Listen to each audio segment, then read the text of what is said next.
ಅನುಭವ ಮಾಡ ಆ ಕಾಣ ಶರೀರ ಹೆಂಗಂತ ಅನುಭವ ಮಾಡ್ತೀವಿ ನಾವು. ನಮ್ಗೇನ್ ಗೊತ್ತದರಿ, ಶಾಸ್ತ್ರ ಹೇಳ್ತದ, ಆಗ ಮಾತ ಹೇಳ್ತೀವಿ. ಏನ್ ಹೇಳ್ತದೆ ಶಾಸ್ತ್ರ? ಅನ್ನಮಯ ಕೋಶ ನಾವ್ ಹೆಂಗ್ ಅನುಭವ ಮಾಡ್ತೀವಿ ಅಂದ್ರ, ಸುಷುಪ್ತಿ ಒಳಗ್ ನೀ ಹೆಂಗ್ ಇದ್ದೀಪ ಅಂತಂದ್ರ, ನಾನು ಆನಂದವಾಗಿ ಇದ್ದೆ. ಮತ್ತ ನಾ ಏನನ್ನು ತಿಳಿಯಲಿಲ್ಲ. ಆ ತಿಳಿಯಲಿಲ್ಲ ಅನ್ನೋದು ಅಜ್ಞಾನ. ಅದಕ್ಕ ಏನಂತಾರ? ಅವಿದ್ಯೆ. ಆ ಅವಿದ್ಯೆಯೊಳಗೂ ಕೂಡ ಒಂದು ಆನಂದ ಅದ. ಆ ಆನಂದವನ್ನ ನಾನು ಅನುಭವಿಸಿದೆ. ಪೂರ್ಣ ಜ್ಞಾನದಾಗೂ ನಮಗ ಆನಂದದ, ಪೂರ್ಣ ಅಜ್ಞಾನದಾಗೂ ಆನಂದದ. ಆತ್ಮೀಯರೇ, ಈ ನಡವರ್ಕ್ ಏನದ ಇಲ್ಲೇ ಐತ್ ನೋಡ್ರಿ ಗದ್ಲ. ಪೂರ್ಣ ಜ್ಞಾನ ಅಂದ್ರ ಆತ್ಮಜ್ಞಾನಿಗಳು. ಕೃಷ್ಣ ಪರಮಾತ್ಮ ಏನ್ ಹೇಳಾಕತ್ತಾರಲ್ಲ, ಜ್ಞಾನಿ. ಸಿದ್ಧಾರೂಢರು ಜ್ಞಾನಿ, ರಮಣ ಮಹರ್ಷಿಗಳು ಜ್ಞಾನಿ. ಅವ್ರು ಹೆಂಗಿದ್ರು? ಅವರು ಪೂರ್ಣ ಬೆಳಕಿನಿಂದ ತಿಳ್ಕೊಂಡು ಆತ್ಮ ಸ್ವರೂಪವನ್ನು ತಿಳಿದು ಪೂರ್ಣ ಜ್ಞಾನದಿಂದ ಆನಂದವಾಗಿದ್ರು. ಅದ ಸ್ಥಿತಿ ನಮ್ಗೆ ಎಲ್ಲಿ ಸಿಗ್ತದ? ನಮ್ಗೆಲ್ಲರಿಗೂ ಸ್ವಾಭಾವಿಕವಾಗಿ ಸಿಗುವುದು ಎಲ್ಲಿ ಅಂದ್ರ, ಸುಷುಪ್ತಿ ಅವಸ್ಥೆಯೊಳಗ ನೀ ಹೆಂಗ್ ಅದೀಪ ಅಂತ ಕೇಳಿದ್ರ, ಇಲ್ರಿ ನಿನ್ ರಾತ್ರಿ ನಾನು ಗಾಢ ನಿದ್ರೆಯೊಳಗ ಬಹಳ ದುಃಖದಿಂದ ಇದ್ದೆ ಅಂತ ಯಾರಾದ್ರೂ ಹೇಳಿದ್ದನ್ನ ಕೇಳಿದೇನು? ಇಲ್ಲ. ಮತ್ ಏನ್ ಹೇಳ್ಯಾರ? ಇಲ್ರಿ ಸಾಧಾರಣ ಇರುವಂಗ ಇದ್ದೆ ಅಂತೇವೋ, ಏನು ಆನಂದದಿಂದ ಇದ್ದೇವೆ ಅಂತೇವೋ. ಸುಷುಪ್ತಿ ಅವಸ್ಥೆಯೊಳಗ ನಾವು ಬಹಳ ಆನಂದದಿಂದ ಇದ್ವಿ. ಆ ಆನಂದ ಏನದ? ಅದು ಆತ್ಮಾನಂದವೇ. ಆದ್ರೆ ಅದು ಅಲ್ಲಿ ನಮ್ಗ ಆತ್ಮಾನಂದ ಅಂತ ಗೊತ್ತಾಗಿಲ್ಲ. ಅದಕ್ಕದ ಅವಿದ್ಯೆ. ಅಲ್ಲಿ ಅವಿದ್ಯೆ ಅನ್ನುವಂಥದ್ದು ಒಂದು ಕೋಶದ. ಆ ಕೋಶವನ್ನ ಕಳೆದು ಉಳಿದ ಮ್ಯಾಗ ಏನದ? ನಮ್ಮ ಸ್ವರೂಪ, ಯಥಾರ್ಥವಾದ ಸ್ವರೂಪದ. ಇಲ್ಲ ನಾವೇನ್ ಮಾಡಿದ್ವಿ? ಯಾವುದು ತಿಳಿಯಲ್ಪಡ್ತದೆಯೋ ಅದು ಆತ್ಮ ಅಲ್ಲ. ಇವೆಲ್ಲವೂ ತಿಳಿಯಲ್ಪಡ್ತಾವ. 5 ಕೋಶಗಳು ತಿಳಿಯಲ್ಪಡ್ತಾವ ಅಂದ್ರೆ ಇವೆಲ್ಲವೂ ಅನಾತ್ಮ. ಆ ಅನಾತ್ಮಗಳನ್ನ ಸಾಕ್ಷಿಯಾಗಿ ಅರಿಯುವಂತ ನಾನು ಏನದ ಅದನ್ನ ಅರಿಲಿಕ್ಕೆ ಬರುವುದಿಲ್ಲ. ಆದ್ದರಿಂದ ಅರಿಯಲ್ಪಡುವ ವಸ್ತುಕ್ಕಿಂತಲೂ ಅದು ಭಿನ್ನದ ಅನ್ನುವಂತಹದ್ದು ಅಲ್ಲಿ ಹೇಳಿದ್ರು. ದೃಕ್. ಇನ್ನ 2ನೇ ಮಾತು, ಅರಿಯಲ್ಪಡದೇ ಇರುವ ವಸ್ತುವಿಗಿಂತಲೂ ಆ ದೇವನು ಭಿನ್ನನಾಗಿದ್ದಾನೆ. ಇಲ್ಲಿ ಒಂದ್ ಸ್ವಲ್ಪ ಗರ್ಲದ, ಲಕ್ಷ ಕೊಟ್ಟು ಕೇಳ್ರಿ, ತಿಳ್ಕೊಳಕ್ ಪ್ರಯತ್ನ ಮಾಡ. ತಿಳಿದ್ರ ಒಳ್ಳೇದು, ತಿಳಿಲಿಕ್ಕಂದ್ರೆ ಮತ್ತ ಪ್ರಯತ್ನ ಮಾಡ್ರಿ. ಎಲ್ಲರಿಗೂ ಅಷ್ಟೇನದ, ಇವತ್ತಿನ ನಾಳೆ ತಿಳಿದಿತ್ತು. ತಿಳಿದ್ರೆ ಮಾತ್ರ ಮೋಕ್ಷ ಅನ್ನುವುದ ತಿಳ್ಕೊಡ್ರಿ. ಬರೀ ಉಪನಿಷತ್ ಕೈಯಲ್ಲಿ ಮೋಕ್ಷ ಆಗ್ತೈತಿ ಅಂತಲ್ಲ. ಭಗವದ್ಗೀತೆ ಮನೆಯೊಳಗೆ ತಂದಿಟ್ರೆ ದುಃಖ ಆಗುದಿಲ್ಲ ಅಂತ ಯಾರೋ ಹೇಳಿದ್ರಲ್ಲ, ಹಂಗಲ್ಲ. ಭಗವದ್ಗೀತೆ ಅರ್ಥ ಮಾಡ್ಕೊಂಡ್ರೆ ದುಃಖ ಹೋಗ್ತದೆ. ಭಗವದ್ಗೀತಾ ಪುಸ್ತಕ ತಂದು ಜಗಲಿ ಮ್ಯಾಗಿಟ್ರೆ ಆ ಮನ್ಯಾಗ ದುಃಖ ಇರುವುದಿಲ್ರಿ ಅಂತೇಳಿನ ಹಂಗಾಗಂಗಿಲ್ಲ. ಇನ್ಫ್ಯಾಕ್ಟ್ ನಮ್ಮಲ್ಲಿ ಇಷ್ಟು ಭ್ರಮ ಅದ. ನಮ್ಮ ಮನಿ ಓಪನಿಂಗಿಗೆ ನಮ್ಮ ಗೆಳೆಯ ಒಬ್ಬವ ಕೃಷ್ಣ ಸಾರಥಿಯಾಗೇನ ಅರ್ಜುನ ಯುದ್ಧ ಮಾಡುವಂತದ್ದು ಒಂದು ಪ್ರೆಸೆಂಟೇಶನ್ ತಗೊಂಡ್ಬಂದಿದ್ರು, ಕಟ್ಗಿ ಒಳಗ್ ಮಾಡಿದ್ರು. ಅದನ್ನ ನಮ್ ಗೆಳೆಯ ಕೊಟ್ಟಾರ. ನಾನು ನಮ್ಮ ಮನಿ ಹೊಸ ಮನಿ ಪ್ರವೇಶ ಆದಾಗ ಹಾಕಿದ್ದೆ. ಒಬ್ರು ಯಾರೋ ಬಂದ್ರು, ಇದನ್ನ ಹಾಕ್ಬೇಡ್ರಿ, ಇದು ಹಾಕಿದ್ರೆ ಮನ್ಯಾಗ ಅಶಾಂತಿ ಅಂದ್ರು. ಯಾಕ್ರಿ ಏನ್ ನಾನು? ಬರೆಯವ ಈ ಕೃಷ್ಣ ಯುದ್ಧ ಮಾಡೋದ ಹೇಳ್ತಾನ, ಯುದ್ಧನ ಚಲಾಕೋ ಮನ್ಯಾಗ ಅಂತನೋ. ಹಿಂಗೆಲ್ಲ ಭಾವನಾತ್ಮಕವಾಗಿ ತಪ್ಪು ಕಲ್ಪನೆ ಮಾಡಕ್ ಹೋಗ್ಬೇಡ. ಒಂದು ತಪ್ಪು ಕಲ್ಪನೆ ಕಳ್ಕೊಳಾಕ 2 ತಪ್ಪು ಕಲ್ಪನೆಗಳನ್ನು ಜೋಡಿಸುವುದು ಮೂರ್ಖತನದ ಪರಮಾವಧಿ. ಆದ್ದರಿಂದ ಇವೆಲ್ಲ ಬಿಡ್ರಿ. ಜ್ಞಾನಾದೇವತು ಕೈವಲ್ಯಂ. ಹಂಗ ಆತ್ಮನು ತಿಳಿಯಲ್ಪಡದೇ ಇರುವುದಕ್ಕಿಂತ ಭಿನ್ನದ ಅಂದ್ರೆ ಹೆಂಗ ಅರ್ಥ ಮಾಡ್ಬೇಕು ಅಂದ್ರ, ನೋಡ್ರಿ, ಈಗ ವಿಜ್ಞಾನ ಇಷ್ಟು ಬೆಳೆದೇ ತಂದ್ರು ಕೂಡ ಈ ಒಂದು ನಿಸರ್ಗದ ಗರ್ಭದಲ್ಲಿ ಇನ್ನೂ ಅನೇಕ ರಹಸ್ಯಗಳದಾವ್. ಅದಾವಂತೀರಿ ಇಲ್ಲಂತೀರೋ? ಅದಾವ. ಈಗ ಸುಮಾರು ಒಂದು 50 ವರ್ಷದಿಂದ ರೇಡಿಯೋ ಅಂತಿದ್ವು. ಅವು ರೇಡಿಯೋ ಹೋದ್ವು, ಟ್ರಾನ್ಸಿಸ್ಟರ್ ಬಂದ್ವು. ಟ್ರಾನ್ಸಿಸ್ಟರ್ ಹೋದ್ವು, ಈಗ ಟಿವಿ ಬಂದು. ಟಿವಿ ಒಳಗ್ ಮೊದಲು dome TV, black and white ಬಂದು. ಆಮೇಲೆ ಕಲರ್ ಟಿವಿ ಬಂದು. ಈಗ ಡೋಮ್ ಟಿವಿ ಹೋಗಿಬಿಟ್ಟು ಫ್ಲಾಟ್ ಟಿವಿ, LED. ಇನ್ ಮುಂದೆ ಇನ್ನೂ ಒಂದು 50 ವರ್ಷಕ್ಕೆ ಹೋದ್ರೆ LED ಟಿವಿ ಅದಾವ. ಇವನು ಕೂಡ ಆವಿಷ್ಕಾರ ಹೊಂದಿ ಹೊಂದಿ ಹೊಂದಿ ಇದಕ್ಕಿಂತ ಕೆಲವು ಇನ್ಸ್ಟ್ರೂಮೆಂಟ್ ಬರ್ತಾವ. ಅಂದ್ರೆ ಈಗ ಇಲ್ಲ ನಾವು ಅದಾವ ಎಲ್ಲೇ ನಿಸರ್ಗದ ಅಡಿಯಲ್ಲಿ, ನಿಸರ್ಗದ ಗರ್ಭದಲ್ಲಿ ಅದಾವು. ಅವು ಮುಂದೆ 50 ವರ್ಷ ಏನ್ ಬರ್ತಾವು ಅನ್ನುವಂಥದ್ದು ನಮಗ್ ಗೊತ್ತೈತೇನು? ಗೊತ್ತಿಲ್ಲ. ಅಂದ್ರೆ ಆ ಪರಮಾತ್ಮ ಅವುಗಳಕ್ಕಿಂತಲೂ ಭಿನ್ನ ಅದಾನ. ಏನಿಲ್ಲ ಅದಕ್ಕಿಂತಲೂ ಭಿನ್ನ ಅದಾನ. ಅವ ಏನ್ ಈಗ ಅದಾವು ಗೊತ್ತಿಲ್ಲದೆ ಇರುವಂತಾವು ಬೀಜ ರೂಪದಾಗ ಅದಾವ, ಇಲ್ಲ ಅನ್ನಕ್ ಬರುದಿಲ್ಲ. ವಿಜ್ಞಾನಿಗಳು ಇನ್ನು ಮೇಲೆ ಇನ್ನೂ 50, 100 ವರ್ಷ, 1000 ಮುಂದೆ ಎಷ್ಟೋ ವರ್ಷ ಐತಿ ಇನ್ನ ಆ ವಿಷಯ. ಇನ್ನ ಸದ್ಯ ಏನ್ ಪ್ರಳಯ ಆಗುದಿಲ್ಲ ಆತ್ಮೀಯರೇ. ಈಗ ಚತುರ್ಮುಖ ಬ್ರಹ್ಮನಿಗೆ 51 ವರ್ಷ, ಇನ್ನ ಅವನು 49 ವರ್ಷ ಆಗ್ಬೇಕು. 2000 ಚತುರ್ಯುಗಗಳು ಹೋದಾಗ ಒಂದು ದಿನ, ಅಂತಾವು 30 ದಿನ ಆದ್ರೆ 1 ತಿಂಗಳ, ಅಂತಾವು 12 ಆದ್ರೆ 1 ವರ್ಷ, ಅಂತಾವು 49 ಆದ್ರೆ ಈಗಿನ ಚತುರ್ಮುಖ ಬ್ರಹ್ಮನ ಆ ವಿಷಯ ಮುಗೀತದ. ಈಗ ಏನಾದ್ರೂ ಕೂಡ ಅಲ್ಲೆಲ್ಲೆಲ್ಲೆ ಯುದ್ಧ ಆಗ್ತದ, ಅಲ್ಲೆಲ್ಲೆಲ್ಲೆ ಅತಿವೃಷ್ಟಿ ಅನಾವೃಷ್ಟಿಯಾಗಿ ಸ್ವಲ್ಪ ಜನಸಂಖ್ಯೆ ಕಡಿಮೆ ಆಗ್ತದೆ. ಮಹಾಪ್ರಳಯ ಅಂತಾರಲ್ಲ ಅದಾಗುದಿಲ್ಲ, ಆಂಶಿಕ ಪ್ರಳಯ ಮಾತ್ರ ಆಗ್ತದೆ. ಆದ್ರಿಂದ ಕಾಲಗರ್ಭದಲ್ಲಿ ಇನ್ನೂ ಅನೇಕ ವಿಷಯಗಳು ರಹಸ್ಯವಾಗಿ ಅದಾವ. ವಿಜ್ಞಾನಿಗಳು ಅವನ್ನ ಹೊರ ಹಾಕ್ತಾರ, ಅವು ನಮಗ ಆಮೇಲೆ ಗೊತ್ತಾಗ್ತಾವಲ್ಲ, ಈಗ ಗೊತ್ತಿಲ್ಲಲ್ಲ. ಅವುಗಳಿಗಿಂತಲೂ ಭಿನ್ನ, ತಿಳಿಯಲ್ಪಡದೆ ಇರುವ ವಸ್ತುಕ್ಕಿಂತ ಭಿನ್ನ. ಅಂದ್ರ ತಿಳಿಯಲ್ಪಡುವ ವಸ್ತುಕ್ಕಿಂತಲೂ ಭಿನ್ನ, ತಿಳಿಯಲ್ಪಡದೆ ಇರುವುದಕ್ಕಿಂತಲೂ ಭಿನ್ನ. ಇವು ಎರಡಕ್ಕಿಂತ ಭಿನ್ನ ಇನ್ನೊಂದು ಏನ್ರ ಐತೇನ ಅಲ್ಲಿ? ಇನ್ನೊಂದು ಏನು? ಇರುವ ಎರಡಲ್ರಿ, ಮೂರನೇದು ಎಲ್ಲಿ ತರ್ತೀರಿ ಅಂತೀರೇನು? ಹೌದ್ರಿ, ಇರುವ ಎರಡು ಅಲ್ಲ ಅಂದ್ರೆ ಇನ್ನೇನು ಶೂನ್ಯ ಅಂತೀರೇನು? ಆ ಶೂನ್ಯ ಅಂದವರು ಶೂನ್ಯವಾದಿಗಳು. ಆ ಶೂನ್ಯವಾದಿಗಳ ವಿಷಯವನ್ನ ದಾಟಿ ಮುಂದೆ ಬಂತಾರ ವೇದಾಂತಿಗಳು ಅಂತಾರೆ, ನೋಡಪ್ಪ ಇದು ನಾನು ಅರ್ತೆ, ಇದು ನಾನು ಅರಿಲಿಲ್ಲ ಅನ್ನೋ ಒಬ್ಬ ಅವನ ನೋಡಲ್ಲಿ ತೃಕ್. ಆ ಕಳ್ಳ ಅವನೇ ದೇವ್ರು, ಅವನ್ ಕಳ್ಳಂತೀರೋ ದೇವ್ರಂತೀರೋ ಹೆಂಗ್ ಕುಂತಾನ ನೋಡ್ರಿ, ಅಲ್ಲೇ ಯಾರಿಗೂ ಕಾಣಂಗ್ ಕುಂತಾನ, ಅವನೇ ದೇವ್ರು ಅಂತ ಉಪನಿಷತ್ಕಾರರು ನಮಗ್ ತಿಳಿಸ್ಲಿಕ್ಕೆ ಪ್ರಯತ್ನ ಮಾಡ್ತಾರೆ. ಇಷ್ಟೊಂದು ಕನ್ನಡದ ಒಂದು ಸ್ವಚ್ಛವಾದ ಟಿಪ್ಪಣಿಯೊಂದಿಗೆ ಇವತ್ತಿನ ಪ್ರವಚನವನ್ನ ಪ್ರಾರಂಭ ಮಾಡ್ತೇನೆ ನೋಡಿ.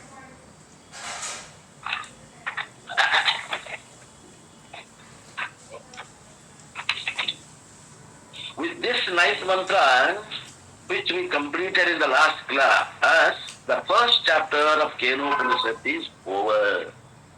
ಈ ಒಂದು ಏನದ 9ನೇ ಶ್ಲೋಕ, ಯತ್ ಪ್ರಾಣೇನ ನ ಪ್ರಾಣಿತಿ ಏನ ಪ್ರಾಣ ಪ್ರಣೀಯತೆ ತದೇವ ಬ್ರಹ್ಮತ್ವಂ ವಿದ್ವಿ ನ ಇದಂ ಯದಿದಂ ಉಪಾಸತೆ ಅನ್ನುವಂತ ಮಂತ್ರದೊಂದಿಗೆ ಕೇನೋಪನಿಷತ್ತಿನ ಮಹಾನ್ ಉಪನಿಷತ್ತಿನ ಗಾತ್ರದಲ್ಲಿ ಚಿಕ್ಕದು, ಮಹಿಮೆಯಲ್ಲಿ ದೊಡ್ಡದು ಈ ಉಪನಿಷತ್ತು. ಬಹಳ ಜನರಿಗೆ ಅರ್ಥ ಯಥಾರ್ಥವಾಗಿ ಆಗುದಿಲ್ಲ ಇದು. ಇಷ್ಟು ಹೇಳಿದ ಮ್ಯಾಗ ತಿಳಿಬೇಕು. ಇಷ್ಟು ಹೇಳಿದ್ರು ತಿಳಿಲಿಲ್ಲ ಅಂದ್ರೆ ನಾವೇನು ಮಾಡಕ್ಕಾಗಲ್ಲ. ಆದ್ಮೇಲೆ ಮುಂದೆ ಹೋಗೋದು ಒಂದೇ ಕೆಲಸ. ಆದ್ದರಿಂದ ಇಲ್ಲಿಗೆ 9ನೇ ಮಂತ್ರ 1ನೇ ಅಧ್ಯಾಯ ಮುಗಿತು. ಅಂಡ್ ಇನ್ ದಿಸ್ ಮಂತ್ರ, the important chapter, the student raised A question regarding the ಆತ್ಮ. ಏನ್ ಆತು ಅನ್ನುವಂತ ಕಥೆ ಹೇಳಾಕತ್ತ. ಆ ದೇವ ಯಾರು? ಈ ಶರೀರ, ಮನಸ್ಸು, ಬುದ್ಧಿ, ಅಹಂಕಾರ, ಈ ಚಿತ್ತು, ಈ ಪ್ರಾಣ, ಈ ಜ್ಞಾನೇಂದ್ರಿಯ, ಇವು ಕರ್ಮೇಂದ್ರಿಯ ಎಲ್ಲ ಜಡ ಅದಾವ ಅನ್ನುವಂಥದ್ದು ಹೋಮ್ವರ್ಕ್ ಮಾಡ್ಕೊಂಡು ಬಂದಂತ ವಿದ್ಯಾರ್ಥಿ ಇದ್ದ ಇವ ಉತ್ತಮ ಅಧಿಕಾರಿ. ಅವನ ಎದುರಿಗೆ ಸಿಕ್ಕವನು ಕೂಡ ಅಷ್ಟೇ ಉತ್ತಮವಾದಂತ ಗುರು. ಶ್ರೋತ್ರಿಯ ಬ್ರಹ್ಮನಟ್ಟು ಗುರುವಿನ ಹತ್ರ ಕೇಳಿದ, ಹಂತವ್ರು ಕೂಡಿರೋ ಸಂಖ್ಯೆ ಯಾಕೈತ್ರಿ? ಯೋಗ್ಯ ಗುರು ಅಷ್ಟೇ ಯೋಗ್ಯ ಶಿಷ್ಯ. ಅದಕ್ಕೆ ಅಲ್ಲೇನಾತು ಶಾಸ್ತ್ರ ಅನ್ನುವಂತ ವ್ಯವಹಾರ ನಡೆದು ಬಂತು. ಇಲ್ಲಾಂದ್ರೆ ಆಕಳ ಅಟ್ಟದ ಮೇಲೆ ಕರು ಬೆಟ್ಟದ ಮೇಲೆ ಆಗ್ತದ. ಶಿಷ್ಯರು ಯೋಗ್ಯರಬೇಕು, ಸಾಧನ ಚತುಷ್ಟಯ ಸಂಪನ್ನ ಅಧಿಕಾರಿ ಇರಬೇಕು, ಮನಸ್ಸಿನಲ್ಲಿದ್ದಂತ ಮಲದೋಷ ವಿಕ್ಷೇಪ ದೋಷವನ್ನು ಕಳೆದುಕೊಂಡು ಬಂದಿರಬೇಕು. ಆ ಪ್ರಶ್ನೆ ಮಾಡ್ಬೇಕಾದ್ರೆ ಆ ಪ್ರಶ್ನೆ ಒಳಗೆ ಗೊತ್ತಾಗಬೇಕು, ಇವನಲ್ಲಿ ಮಲದೋಷ ಇಲ್ಲ, ವಿಕ್ಷೇಪ ದೋಷ ಇಲ್ಲ. ಗುರು ಉತ್ತರ ಕೊಟ್ಟ ಒಂದೇ ಶ್ಲೋಕದಾಗ, ನೋಡಪ್ಪ ನೀನ್ ಕೇಳಾಗತ್ತೀಯಲ್ಲ, ಆ ದೇವ ಯಾರು ಅಂತ, ಅವ ತಿಳಿಯಲ್ಪಡುವ ವಸ್ತುವಿಗಿಂತಲೂ ಭಿನ್ನ, ತಿಳಿಯಲ್ಪಡದೆ ವಸ್ತುವಿಗಿಂತಲೂ ಭಿನ್ನ. ಅವ ಇವನು ಎರಡನ್ನೂ ಅರಿಯುವ ದೃಕ್ ಅನ್ನುವಂಥದ್ದು ಮಾತನ್ನ ಆ ಗುರು ಯೋಗ್ಯವಾದ ಉತ್ತರವನ್ನ ಕೊಟ್ಟ.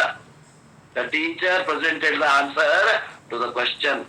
ಅವನ ಪ್ರಶ್ನೆನೂ ಒಂದೇ ಶ್ಲೋಕ, ಅವನ್ ಕೊಟ್ಟಂತ ಉತ್ತರನು ಒಂದೇ ಶ್ಲೋಕ. The student asked what is that divine principle which he names as Devaha, because of which the inert body, mind, sense complex is functioning as though it is sentient. ಪ್ರಶ್ನೆ ಕೇಳಿದ ಗುರುವಿಗೆ ಶಿಷ್ಯ, ಏ ಗುರುವೇ, ಆ ಒಂದು ದೇವ ತತ್ವ ಅಂದ್ರೆ ಯಾವುದು? ಪವಿತ್ರವಾದದ್ದು. ಈ ಜಡವಾದಂತ ಶರೀರ, ಈ ಜಡವಾದಂತ ಮನಸ್ಸು, ಬುದ್ಧಿ, ಚಿತ್ತ, ಅಹಂಕಾರ, ಈ ಮನಬುದ್ಧಿಗಳ ಒಂದು ಸಂಕೀರ್ಣ ಏನದ ಒಳಗ, ಇವೆಲ್ಲವೂ ಜಡ ಅದಾವ. ಇದನ್ನ ಚೇತನಗೊಳಿಸಿದಂತ ದೇವನ ಸ್ವರೂಪ ಏನು? ಯಾರವ? ಈ ನನಗೇನ್ ಅನಿಸ್ತದ, ಈ ಶರೀರ ಚೇತನದಂತೆ ಏನು ಕಾಣ್ತದ, ಇದು ಅದರ ಸ್ವಭಾವನೇ ಇರ್ಲಿಕ್ಕಿಲ್ಲ. ಒಂದ್ ವೇಳೆ ಸ್ವಭಾವ ಇತ್ತಂದ್ರ ಇದು ಸಾಯಲೇಬಾರ್ದಾಗಿತ್ತು ಅಂತ ನಮ್ಮ ಶಿಷ್ಯ. ಇದು ಚೇತನ ಇದ್ರ ಸ್ವಭಾವ ಆಗಿತ್ತಂದ್ರೆ ಇದು ಸಾಯಬಾರ್ದಾಗಿತ್ತಲ್ಲ. ಆದ್ದರಿಂದ ಇದು ಜಡ ಐತಿ, ಇದ್ರ ಚೇತನ ಕಾಣುವುದು ಯಾರ್ದೋ ಕೈಗಳ ತಗೊಂಡಂಗ ಅನಿಸ್ತದೆ ಗುರುವೇ ನನಗ. ಆ ದೇವ ಯಾರು? ಈ ಶರೀರಕ್ಕೆ ಚೇತನವನ್ನು ಕೊಟ್ಟಂತ ದೇವ ಯಾರು? ಈ ಶರೀರ, ಮನಸ್ಸು, ಬುದ್ಧಿಗಳಿಗೆ, ಪ್ರಾಣಕ್ಕೆ ಚೇತನ ಕೊಟ್ಟಂತ ದೇವ ಯಾರು ಗುರುವೇ? Since the body, mind, sense complex is inert by itself, the sentiency cannot be intrinsic to the body. Therefore, there must be some other principle which blesses the body, mind complex with life. ಈ ಶರೀರ, ಮನಸ್ಸು, ಬುದ್ಧಿಗಳಿಗೆ ಚೇತನವನ್ನು ಕೊಟ್ಟು ಜೀವನ ಕೊಟ್ಟೈತೆ ನೋಡ್ರಿ. ಆ ಜೀವನವನ್ನು ಕೊಟ್ಟಂತ ಆ ಶಕ್ತಿ, ಆ ದೇವ ಯಾರು? And what is that principle? ಆತ್ಮ, ಇನ್ನೊಂದು ಮಾತಿಲ್ಲಿ ಹೇಳ್ತೇನೆ ನಾನು, ನಿನ್ನೆ ನನಗೆ ಸ್ಫುರಣ ಆಗಿದ್ದು. What is this life? ಯಾರಾದ್ರೂ ವರ್ಣನೆ ಮಾಡ್ರಿ. ಆತ್ಮತತ್ವವನ್ನು ತಿಳಿದನ ಜೀವನವನ್ನ ವರ್ಣನೆ ಹೇಳಾಕ ಬರುದು. ಆತ್ಮನ ಜೀವನ ಲೈಫ್ ಅದ. ಲೈಫ್ ಅಂತ ಏನ್ ಶಬ್ದ ಮಾಡ್ತೀವಿ, ಇದು ನನಗೆ ಅನಿಸ್ತು, ನಾ ಹೇಳಾಗತ್ತೀನಿ. ನನಗೆ ನಮ್ಮ ಗುರುಗಳು ಹೇಳಿಲ್ಲ, ನಾನು ಮಾತು ಹೇಳಾಗತ್ತೀನಿ. ಯೋಗ್ಯ ಇದ್ರೆ ಸ್ವೀಕಾರ ಮಾಡಿ, ಇಲ್ಲ ಬಿಡ್ರಿ. And what is that principle? The teacher gave answer, even though he uses an indirect definition as the eye of the eye. ಏನ್ ಹೇಳಿದ್ರು ಅವ್ರ ಗುರು? ಕಣ್ಣಿಗೆ ಕಣ್ಣಾಗೈತಲ್ಲಪ್ಪ, ಅದು ಆತ್ಮ, ಆ ದೇವ. ಕಿವಿಗೆ ಕಿವಿ ಆಗೈತಲ್ಲ, ಅದು ಆ ದೇವ, ಆತ್ಮತತ್ವ. We found that the final answer is, it is non-material conscious principle. ಅದು ದ್ರವ್ಯ ಅಲ್ಲ, ಅದು ಜಡ ಪದಾರ್ಥ ಅಲ್ಲಪ್ಪ, ಅದು ಚೇತನ ಅದ, ಅದು ಅರಿವದ ಅನ್ನುವಂತ ಮಾತನ್ನ ಕೊನೆಗೆ ಗುರು ಹೇಳಿದ. It is the presence of this non-material consciousness which is called ಚಿತ್ತ, which is called ಚೈತನ್ಯಂ. ಆ ಒಂದು ತತ್ವಕ್ಕೆ ನಾವು ಸಾಮಾನ್ಯವಾಗಿ ಚಿತ್ತ ಅಂತೀವಿ, ಚೇತನ ಅಂತೀವಿ, ಮತ್ತು ಅರಿವು ಅಂತೀವಿ. which is called ಆತ್ಮ.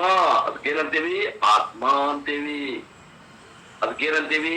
ನಾನು, ನಿಜವಾದ ನಾನು ಅಂತೀವಿ. ಆತ್ಮ ಅಂದ್ರೆ ನಾನು, ತಿಳ್ಕೊಳ್ರಿ. ಬರೀ ಶಬ್ದ ಆಗ್ಬಾರ್ದು. ಆತ್ಮ ಅನ್ನೋದ್ಲೆಲ್ಲ ವೃತ್ತಿ ಒಳಗ ನಾನು ಬರ್ಬೇಕು.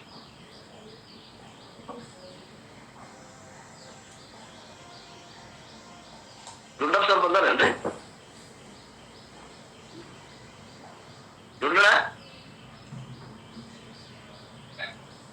ದುಂಡಪ್ಪ ಸರ್ ಬಂದಿಲ್ಲ. ಅವ್ರು ಬೀಗ್ ತರಕ ಹೋಗ್ತೇವೆ ಅಂದಾರ್ರಿ. ಅವ್ರದ್ದೊಂದು ಕಾರಣ ಐತಿ ಅಂತ್ರಿ, ಬೀಗ್ರ ಅಂತಕ ಅಲ್ಲಿ ಹೋಗ್ಯಾರ. ಅಲ್ಲಿ ಹೋಗ್ಯಾರ. ಮಾಲ್ಗಿ ಸರು ಹೋರಿ, ಮಾಲ್ಗಿ ಸರು ನಿಜವಾದ ನಾನು ಯಾರು? ಇಲ್ಲಿವರೆಗೆ ನಾನು ತಿಳಿದ ನಾನು ಯಾವುದು? ಶರೀರ, ಮನಸ್ಸು, ಬುದ್ಧಿಗಳಲ್ಲಿ ನಾನು ಎಂದು ಭಾವನೆ ಮಾಡಿದ್ದೆ, ಅದು ಭ್ರಮೆ. ಆ ಭ್ರಮೆಯನ್ನು ತೆಗೆದು ಹಾಕುವುದೇ ಉಪನಿಷತ್ತಿನ ಕೆಲಸ. ಈಗ ನಾನು ಯಾರು? ಆ ದೇವನೇ ನಾನು, ಆತ್ಮ. Because that alone the body has got borrowed consciousness. ಆ ದೇವನಿಂದ ಈ ಶರೀರ ಮನಸ್ಸು ಬುದ್ಧಿಗಳು ಅರಿವನ್ನು ಕೈಗಳ ತೆಗೆದುಕೊಂಡಿವೆ. ಜಸ್ಟ್ ಆಯ್ತು ದ ಮೂನ್ ಬಾರೋದು moonlight from the surya. ಇದಕ್ಕೊಂದು ಉದಾಹರಣೆ ಕೊಡ್ರಿ ಅಂದ್ರ, ಚಂದ್ರನು ಸ್ವಪ್ರಕಾಶನು ಪರಪ್ರಕಾಶನು ಅಂತ ಕೇಳಿದ್ರೆ, ಚಂದ್ರನು ಪರಪ್ರಕಾಶ, ಸ್ವತಂತ್ರ ಅಲ್ಲದು. ಸೂರ್ಯನ ಬೆಳಕು ಚಂದ್ರನ ಮ್ಯಾಗ ಬೀಳ್ತದ, ಚಂದ್ರನ ಬೆಳಕ ನಮಗ ಏನ್ ತೋರ್ತದ ಅದು ಸೂರ್ಯನ ಬೆಳಕ ಚಂದ್ರಪ್ಪನ ಮ್ಯಾಗ ಬಿದ್ದಿದ್ದು.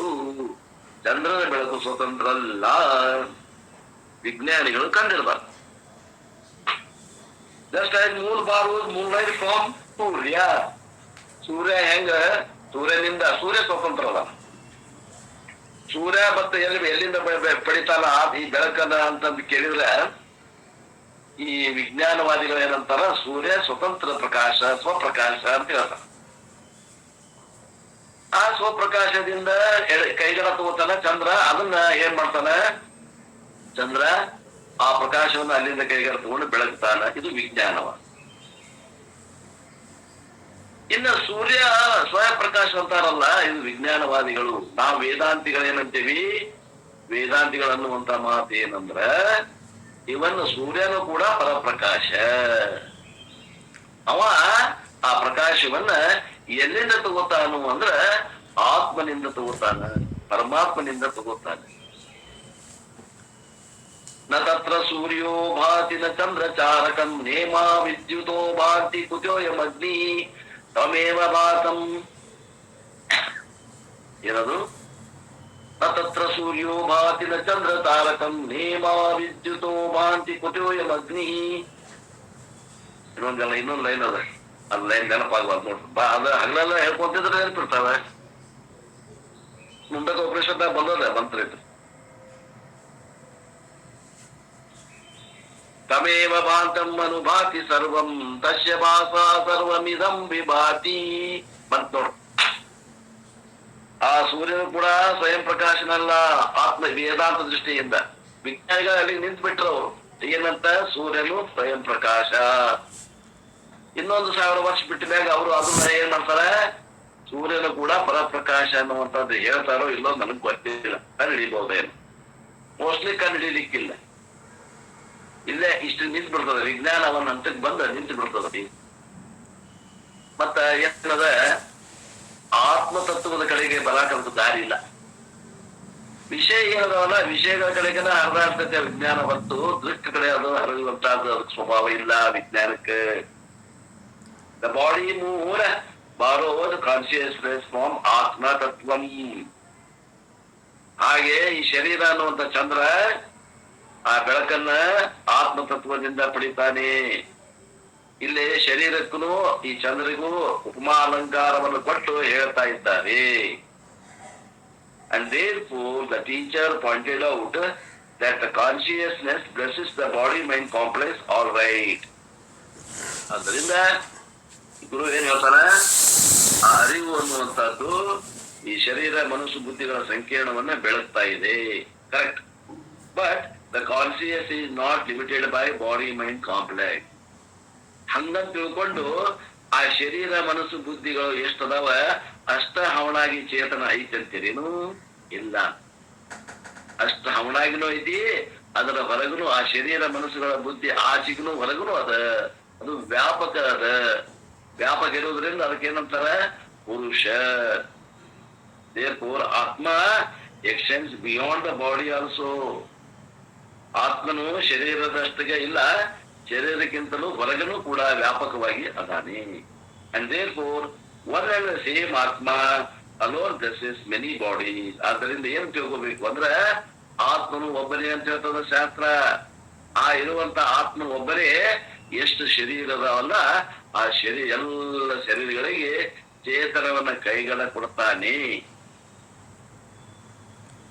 Thus the bodies are many and all of them borrow sentiency. ಆದ್ರಿಂದ ಎಷ್ಟು ಶರೀರಗಳದಾವಲ್ಲ, ಮನುಷ್ಯ ಶರೀರ ಅಷ್ಟ ಅಲ್ಲ, ಪ್ರಾಣಿಗಳ ಅಷ್ಟ ಅಲ್ಲ, ಗಿಡಗಳಿಗೂ ಕೂಡ ಜೀವ ಇದೆ.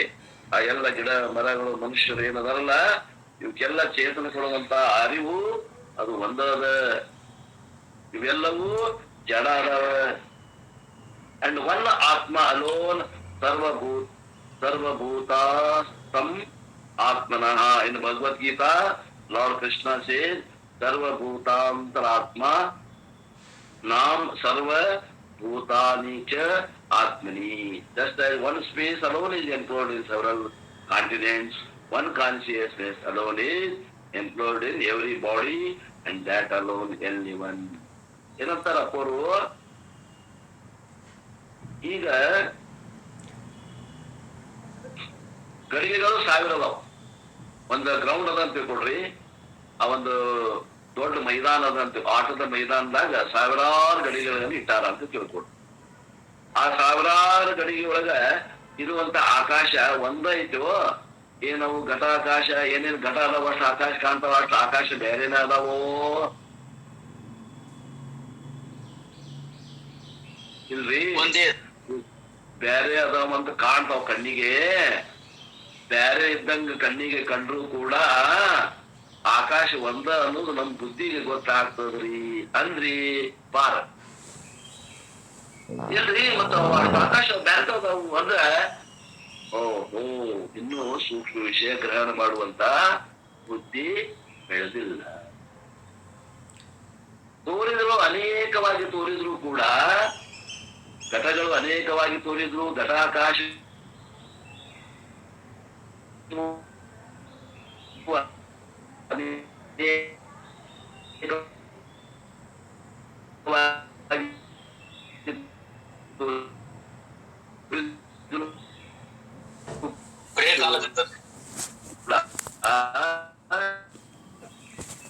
ಐದರಿ ಏನ್ರಿ ಇಲ್ರಿ ಅಪ್ಪಾರ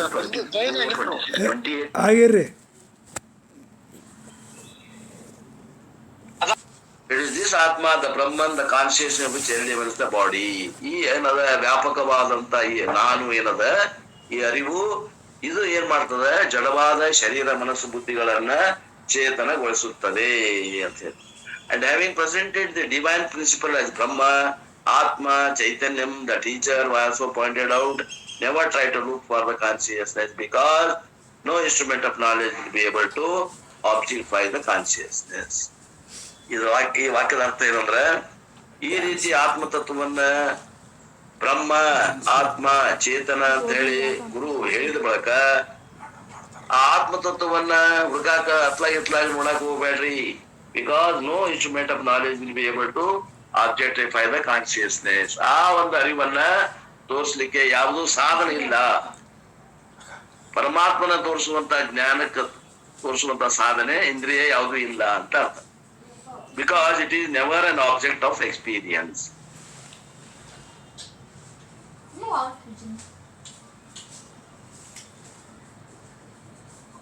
ಆ ಎಲ್ಲ ಅನುಭವಕ್ಕ ದೃಕ್ ಆಗೈತಲ್ಲ, ಅದು ವಿಷಯಿ ಅದಲ್ಲ, ಅದೇ ಆ ಬೃಹತ್, ಆ ಬ್ರಹ್ಮ ತತ್ವ ಅಂತ ಅರ್ಥ.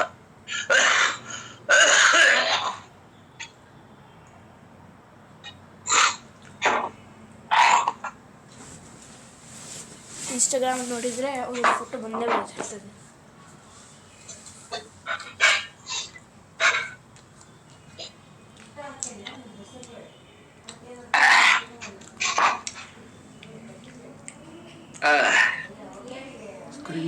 ಅತ್ಲಾಗಿದ್ದಾಗ ಆತ್ಮತತ್ವ ಅನ್ನೋದ್ಕನ್ನ ಎಲ್ಲಿ ಹುಡುಕ್ಬೇಕು?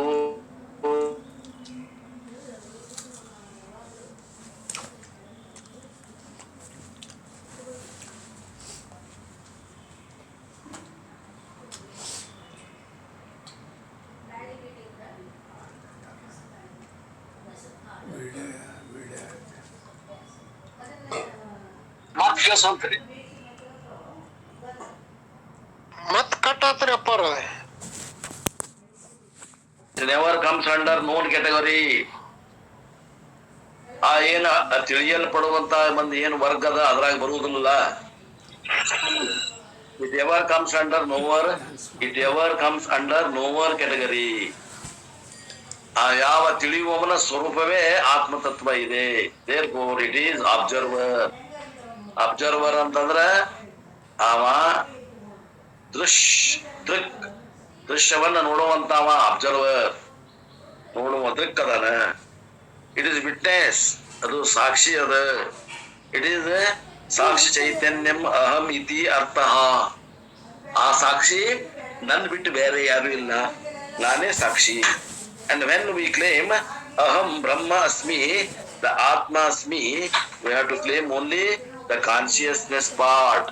ನಾನು ಆತ್ಮ ಇದ್ದೇನೆ ಅಂದಾಗ ನಾವು ಕೇವಲ ಅರಿವನ್ನ ತಗೋಬೇಕು ಹೊರತು ಅದರಲ್ಲಿ ಮಿಸಳಬಾಜಿ ಮಾಡಿ ಈ ಶರೀರ, ಮನಸ್ಸು, ಬುದ್ಧಿ, ಚಿತ್ತ, ಅಹಂಕಾರ, ಇಂದ್ರಿಯಗಳು, ಜ್ಞಾನೇಂದ್ರಿಯ, ಕರ್ಮೇಂದ್ರಿಯ ಇವುಗಳನ್ನ ಯಾವೂ ತಗೋಬಾರದು ಅಂತ ಹೇಳ್ತಾರೆ. Excluding the inert body, material, sense organs, mind, thought material, excluding all of them I have to claim ಅಹಂ ಬ್ರಹ್ಮಾಸ್ಮಿ. ಇವೆಲ್ಲಗಳನ್ನ ಅನಾತ್ಮ ಅಂತ ಬಿಟ್ಟು ಆ ಉಳಿದ ಚೇತನ ಏನದ ಅದಕ್ಕೆ ನಾನು ಅಂತ ನಾವು ಹೇಳುವಂತ ಒಂದು ತಿಳ್ಕೊಳ್ಳುವಂತಹ ಸಾಮರ್ಥ್ಯ ನಮಗ್ ಬರಬೇಕು.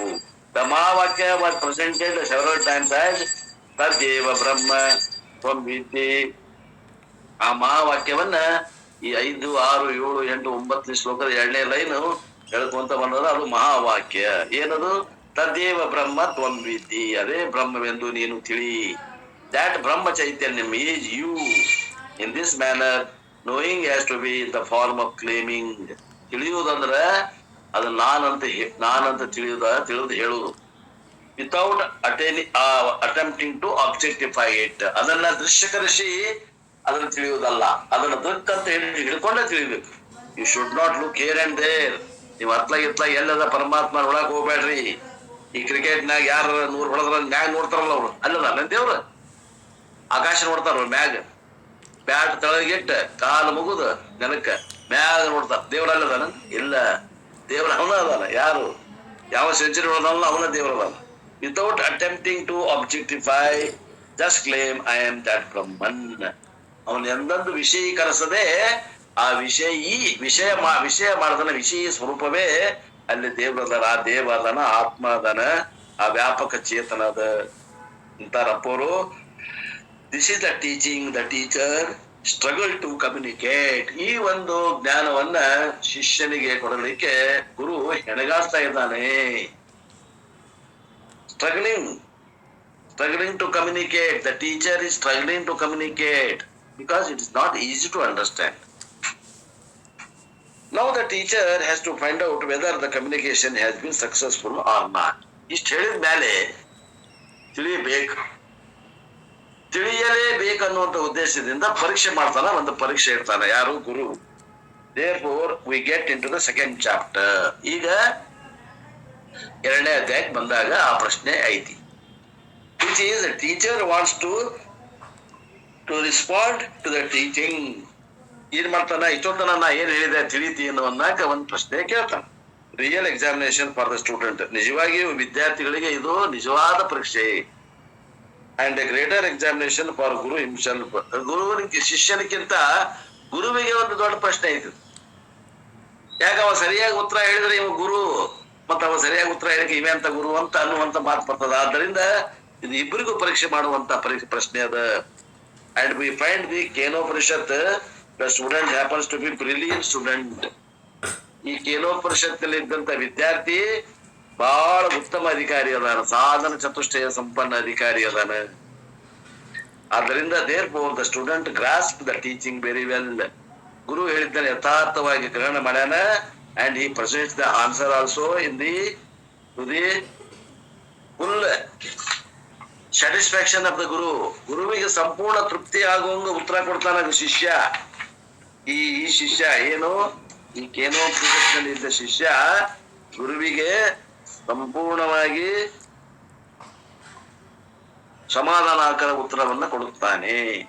And by presenting the ideal model student, the Upanishad wants to check our self. ಆ ಗುರು ಶಿಷ್ಯರ ಸಂವಾದದಲ್ಲಿ ನಾವೆಷ್ಟು ತಿಳ್ಕೊಂಡೇವಿ ಅನ್ನೋದು ತಿಳ್ಕೊಳಕ ಒಂದು ಚೆಕ್ ಲಿಸ್ಟ್ ಉಪನಿಷತ್ತು ಇಟ್ಟಿದೆ. And am I like a Kena student? We can have a checkup with ourselves also. ಕೇನೋಪನಿಷತ್ತಿನ ಏನು ಉತ್ತಮ ವಿದ್ಯಾರ್ಥಿ ಅದಾನ ಅಂತ ವಿದ್ಯಾರ್ಥಿನ ಅದೇನೆ ಅಂತ ವಿದ್ಯಾರ್ಥಿಗಳು ನೋಡ್ಕೋಬೇಕು. ಕೇನೋಪನಿಷತ್ನಲ್ಲಿ ಶಿಷ್ಯ ಹೆಂಗದ, ಗುರು ಹೆಂಗದನ, ಅಷ್ಟು ಗುರುತನ ನನ್ನ ಕಡೆ ಶ್ರೋತ್ರಿಯತ್ವ ಐತಿ, ನನ್ನ ಕಡೆ ಏನಿಲ್ಲೋ ಅನ್ನುವಂಥದ್ದು ಗುರುಗಳನ್ನ ನೋಡ್ಕೊಳ್ಳಿಕ್ಕೆ ಇಬ್ಬರಿಗೂ ಪರೀಕ್ಷೆ ಅದ ಅಂತಾರಪ್ಪ. With this background, we will enter the second chapter of Kenopanishad. ಈ ಒಂದು ಹಿನ್ನೆಲೆಯೊಂದಿಗೆ ಕೇನೋಪನಿಷತ್ ಅನ್ನುವಂತ ಉಪನಿಷತ್ತಿನ 2ನೇ ಅಧ್ಯಾಯದಲ್ಲಿ ಪ್ರವೇಶ ಮಾಡೋಣ. a small but very profound chapter called ದ್ವಿತೀಯ ಖಂಡ. ಇದು ಬಹಳ ಚಿಕ್ಕದಾದಂತ ಖಂಡ, 5 ಶ್ಲೋಕಗಳದಾವ. ವೆರಿ ಪ್ರೊಫೌಂಡ್, ಬಹಳ ಆಳವಾದ ಅರ್ಥದ, ಬಹಳ ಆಳವಾದ ಅರ್ಥ. ಹೇಳಿದ್ರು ತಿಳ್ಕೊಳ್ಳೋದು ಕಷ್ಟದ, ತಿಳ್ಕೊಳ್ಳಕ್ ಎಲ್ಲರೂ ಪ್ರಯತ್ನ ಮಾಡೋಣ. ದೇವರು ನಿಮ್ಗೆಲ್ಲರಿಗೂ ಆ ತಿಳಿಯುವಂತ ಸೂಕ್ಷ್ಮ ಬುದ್ಧಿಯನ್ನ ಕೊಡಲಿ ಅಂತಿಕೊಂಡು ಭಗವಂತನಿಗೆ ಇನ್ನೊಮ್ಮೆ ನಾನು ಬೇಡಿಕೊಂಡು ಈ ಮಂತ್ರವನ್ನು ಓದ್ತೀನಿ. 2ನೇ ಅಧ್ಯಾಯ 1ನೇ ಮಂತ್ರ. ಇಲ್ಲಿ ಬರ್ಕೋಬೇಕು, ಯಾರ ಕೈಯಾಗ ಬುಕ್ ಐತಿ ಅವ್ರು ಬರ್ಕೋಬೇಕು. ಬುಕ್ ಇಡೋ ಶಿವಾಯಮ್ಮ. ಆಚಾರ್ಯ ಉವಾಚ, ಮೊದಲನೇ ದಿನದ ಇದು ಮಂತ್ರದಾಗ ಮೊದಲ ಆಚಾರ್ಯ ಮಾತಾಡ್ತಾನ, ಆ ನಂತರ ಶಿಷ್ಯ ಉತ್ತರ ಹೇಳ್ತಾನ. ಮೊದಲ ಆಚಾರ್ಯ ಉವಾಚ ಅಂತ ಏನದು ಮಂತ್ರ? ಯದಿ ಮನ್ಯಸೆ ಸುವೇದೇತಿ ತದ್ಭ್ರಮೇವಾಪಿ ನೂನಂ ತ್ವಂ ವೇತ್ತ ಬ್ರಹ್ಮಣ ರೂಪಂ ಯದಸ್ಯ ತ್ವಂ ಯದಸ್ಯ ದೇವೇಶ್ವತನು ಮೀಮಾಂಸಂ ಮೇವತಿ. ಇಷ್ಟು ಪ್ರಶ್ನೆ ಕೇಳ್ತಾನ ಗುರು, ಅದಕ್ಕೆ ಉತ್ತರ ಕೊಡ್ತಾನ ಶಿಷ್ಯ. ಶಿಷ್ಯ ಉವಾಚ ಮನ್ಯೆ ವಿದಿತಂ. ಇಷ್ಟು ಅದ ನೋಡ್ರಿ ಬಂತ. ಇದ್ರಾಗ ಗುರು ಉವಾಚ ಶಿಷ್ಯ ಉವಾಚ 2 ಬಾಳ ಹಾಕೊಂಡ್ರೆ ಅದು ಅರ್ಥ ಆಗ್ತದೆ, ಇಲ್ಲ ಅಂದ್ರೆ ಬಹಳ ಕಷ್ಟ. ಏನ್ ಹೇಳ್ತಾನ ಇವ ಶಿಷ್ಯ? ಏನ್ ಹೇಳ್ತಾನ? ಗುರು ಏನ್ ಕೇಳಾಕತ್ತಾನ ಪ್ರಶ್ನೆ ನೋಡ್ರಿ. ಒಂದೊಂದು ಶಬ್ದ ಬಿಡಿಸಿ ಹೇಳ್ತೀನಿ, ತಿಳ್ಕೊಳ್ಳೋ ಪ್ರಯತ್ನ ಮಾಡಿ. ಯದಿ ಮನ್ಯಸೆ ಇತಿ, ಗುರು ಅಂತಾನ ನೀನು ತಿಳಿದಿ ಏನಪ್ಪಾ, ನೀ ತಿಳಿದಿ ಏನಪ್ಪಾ. ಇಫ್ ಯು ಥಿಂಕ್ ಸುವೇದ, ವೇದ ಅಂದ್ರೆ ತಿಳಿ, ಸುವೇದ ಅಂದ್ರೆ ಚೆನ್ನಾಗಿ ತಿಳಿದಿದ್ದೇನೆ, ಬ್ರಹ್ಮತತ್ವವನ್ನು ಚೆನ್ನಾಗಿ ತಿಳಿದಿದ್ದೇನೆ ಅಂತ ನೀ ತಿಳ್ಕೊಂಡಿ ಅಂದ್ರ ತ್ವಂ ವೇತ್ಯ, then you know ನೂನಂ indeed ಏವ ಅಪಿ ತಂ ಬ್ರಹ್ಮ ರೂಪಂ, only a finite expression of this Brahman. ನೋಡಪ್ಪ, ನೀ ಬ್ರಹ್ಮನನ್ನ ತಿಳಿದಿ ಅಂತ ನಿನ್ಗೆ ಯಾರಾದ್ರೂ ಪ್ರಶ್ನೆ ಕೇಳಿದ್ರ, ನಾ ತಿಳಿದೀನಿ ಅಂತ ನೀ ಹೇಳಿದಂದ್ರ ಆ ಬ್ರಹ್ಮದ ಯಥಾರ್ಥವನ್ನ ತಿಳಿದಿಲ್ಲ ಅಂತ ಅರ್ಥ. ಇದು ಈ ಶಬ್ದ. ಯತ್ ತ್ವಂ ಅಸ್ಯ ಯದ್ ದೇವೇಶು ಅಥ ನೂತೆ ಏವ ಮೀಮಾಂಸ್ಯಂ, which is in human beings. And if you know only the finite expressions of that Brahman, which is in God, therefore your Brahman has to be certainly analyzed. ಇಲ್ರಿ, ನಾವು ದೇವತಾ ಪೂಜೆ ಮಾಡ್ತೇವಲ್ರಿ, ಆ ದೇವ್ರನ್ನ ನಾನು ನೋಡೇನಿ ಅಂತ ಯಾರಾದ್ರು ಅಂದ್ರ ಅದು ಕೂಡ ನೀ ಏನ್ ತಿಳ್ಕೊಂಡಿ ಅದು ಸರಿಯಾದ ತಿಳುವಳಿಕೆ ಅಲ್ಲ. ಏನಪ್ಪಾ ನೀನು ಏನಂದ್ರೆ ನೀನು ತಿಳ್ಕೊಳ್ಳೋದು ಬಹಳ ಐತಿ. therefore your Brahman has to be certainly analyzed. ಇಷ್ಟು ಗುರು ಹೇಳ್ತಾನ. ನೀ ತಿಳಿದಿ ಅಂತ ಹೇಳಿದ್ರ ನೀ ಸ್ವಲ್ಪ ತಿಳಿದೀನಿ, ನೀ ತಿಳಿದಿಲ್ಲ ಅಂತ ಹೇಳಿದ್ರೆ ಏನರ್ಥ? ನಾ ತಿಳಿದಿ ಅಂತಂದ್ರೆ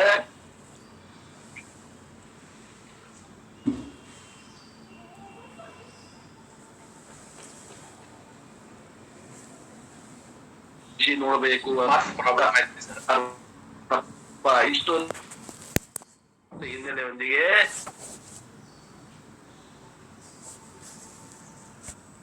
ಮತ್ತೆ ಈಗ ಅವ್ರು ಯಾರು